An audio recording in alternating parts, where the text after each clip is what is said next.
Aeronava Ryanair efectua o cursă Atena-Vilnius. Mai avea 2 minute până să iasă din spațiul aerian al Belarusului când a fost interceptată de un avion militar MiG-29 și redirecționată către Minsk. Motivul oferit ulterior, o alertă falsă privind existența unei bombe la bord. Pasagerii spun că nu au primit nicio explicație timp de câteva ore. L-au remarcat însă pe unul dintre ei, care a reacționat imediat și i-a dat partenerei sale mai multe lucruri, printre care un laptop și telefonul mobil. Acesta era Roman Protasevici, jurnalist fugit în Polonia, fondator al unui canal de social media care a devenit una dintre principalele surse de știri despre reprimarea mișcării de protest față de regimul Lukașenko. Aflat pe lista persoanelor căutate pentru terorism în Belarus, a fost arestat la scurt timp după aterizare. "Mă vor condamna la moarte", le-a spus el celorlalți pasageri. It was horrible because we were kept for 3 hours without anything.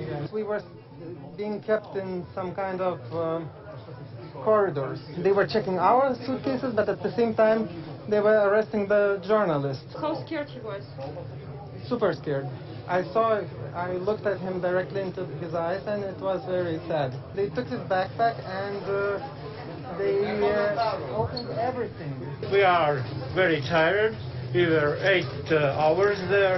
We didn't get any information what happened, only what we could find on internet was very calm and he was not protesting.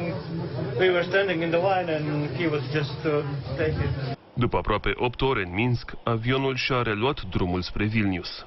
Evidently, Belarusian KGB is behind the incident. Procuratura Lituaniei a anunțat imediat lansarea unei anchete penale pentru deturnarea unui avion în scopuri teroriste și încălcarea tratatelor internaționale cu privire la tratamentul persoanelor.